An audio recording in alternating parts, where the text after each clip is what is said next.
नमस्कार, special report देख रहे हैं आप। मैं हूं आशीष त्रिपाठी आपके साथ।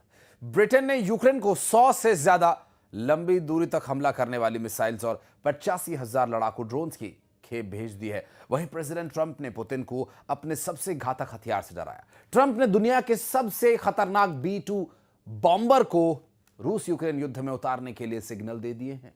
ट्रंप ने यह धमकी दी है कि उन्होंने पुतिन को B-2 का पावर शो अलास्का में दिखाया था। अब उसी एटम बम बरसाने वाले B-2 बम शक से ट्रंप पुतिन से गुप्त युद्ध का ऐलान कर रहे हैं।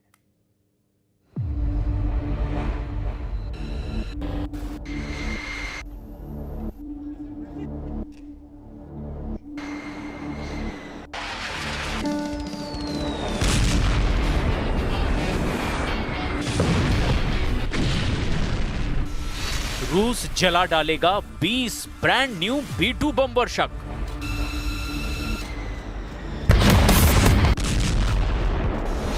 ज़ेलेंस्की को जंग जिताएगा ट्रंप का B-2 बॉम्बर बेड़ा।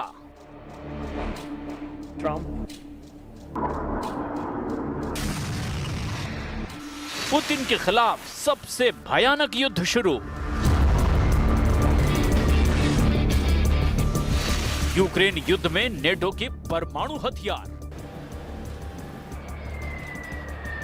B-2 बम वर्षक सिर्फ नाम नहीं है, अमेरिका का बॉम्बर दुनिया के सबसे खतरनाक बंकर बस्टर बम से लैस है। सबसे विस्फोटक, सबसे विध्वंसक, सबसे विनाशकारी।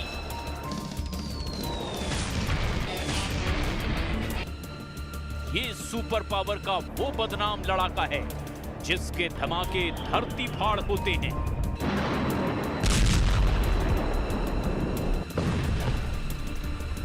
सबसे खतरनाक बम वर्षक की रूस यूक्रेन युद्ध में एंट्री का ऐलान हो गया है।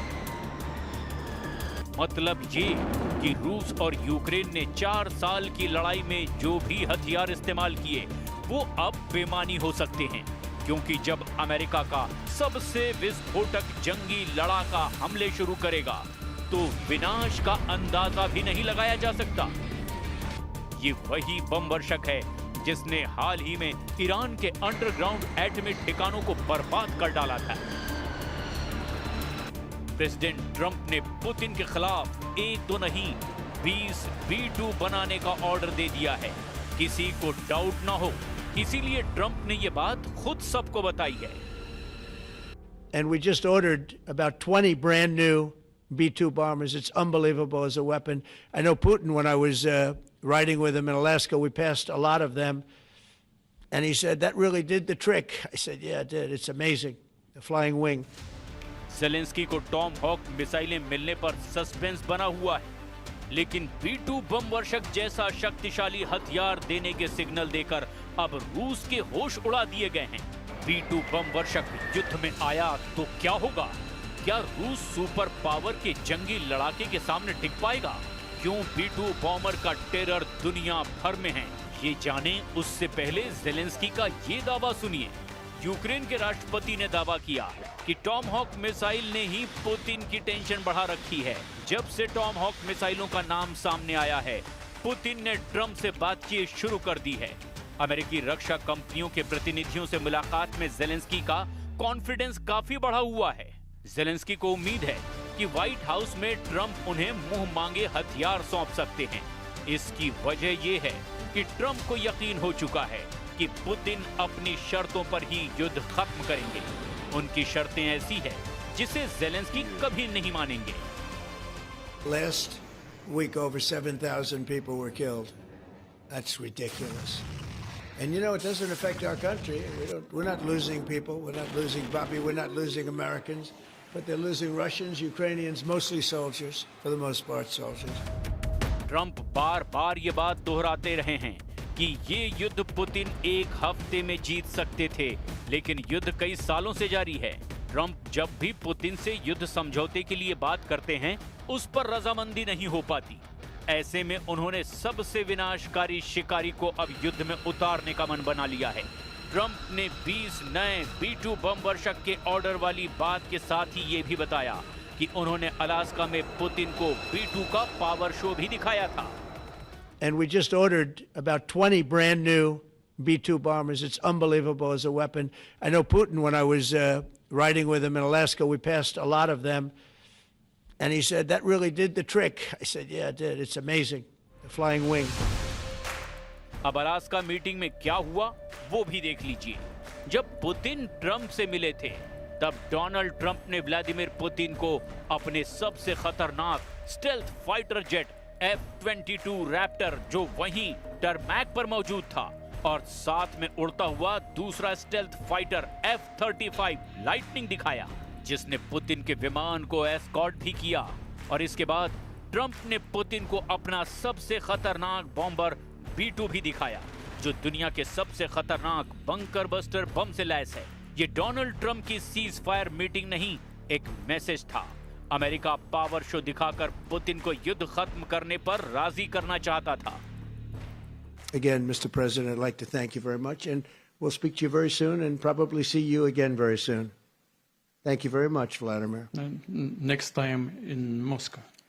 Oh, that's an interesting one. I don't know. I'll get a little heat on that one, but I could see it possibly happening. Thank you very much, Vladimir. And thank you all. Thank you.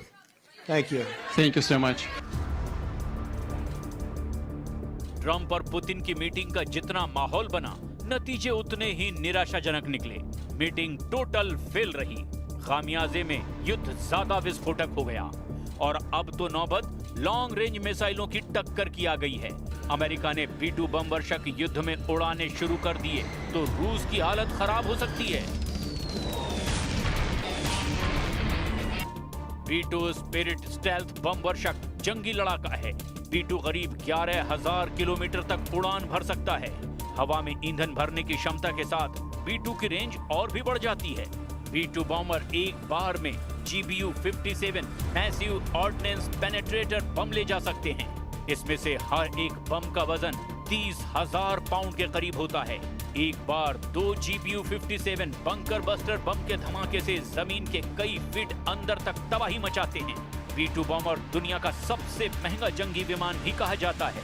एक B-2 bomber की कीमत करीब $2 billion मानी जाती है। फिलहाल America के पास सिर्फ 20 B-2 बम वर्षक हैं, जिनकी गिनती अब डबल होने वाली है। B-2 की स्टेल्थ पावर इसे दुश्मन के रडार और एयर डिफेंस सिस्टम से बचाती है। यानी B-2 गुप्त हमले करने वाला अजेय आसमानी लड़ाका है, जिससे परमाणु और पारंपरिक हथियारों से हमला किया जाता है। B-2 बम वर्षक से मचने वाली तबाही को ईरान के एटमी अड्डों की बर्बादी बयां कर चुकी है, जब ट्रंप ने इन्हीं बम वर्षकों से बम बरसाकर ईरान के अंडरग्राउंड एटमी ठिकानों को मटिया मेट कर दिया था। 7 American B-2 bombers dropped the 30,000-pound each bombs on Iran's key nuclear facilities, totally obliterating everything. No other country on earth could have done what we did. No other country has the equipment to do what we did.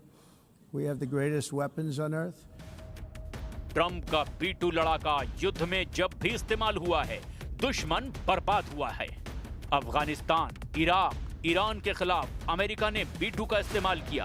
अब अगर रूस में B-2 के बमों की बौछार शुरू कर दी गई तो एटमी युद्ध टालना बहुत मुश्किल हो सकता है, क्योंकि B-2 बम वर्षक की काट सिर्फ न्यूक्लियर हथियार ही माने जाते हैं। वैसे भी यूक्रेन में युद्ध बहुत ही खतरनाक चल रहा है। रूस का दबदबा कई इलाकों में ज्यादा है, लेकिन नेटो और अमेरिका की मदद ने ज़ेलेंस्की के हथियार गोदामों को फिर से भर दिया है। ये बात पुतिन भी जानते हैं। पुतिन को टेबल पर लाने में ट्रंप कामयाब तो होते हैं, लेकिन मीटिंग का कोई नतीजा नहीं निकल पा रहा और ट्रंप बार बार फेल हो रहे हैं। पुतिन का पलड़ा भारी होता जा रहा है। शायद यही वजह है कि अब ट्रंप खुलकर युद्ध में सबसे विध्वंसक लड़ाके को भेज रहे हैं, मगर ये फैसला कई यूरोपीय देशों में तबाही भी ला सकता है। पुतिन के एटम बम का निशाना सबसे पहले नेटो सदस्य और यूरोप की महाशक्तियां बन सकती हैं।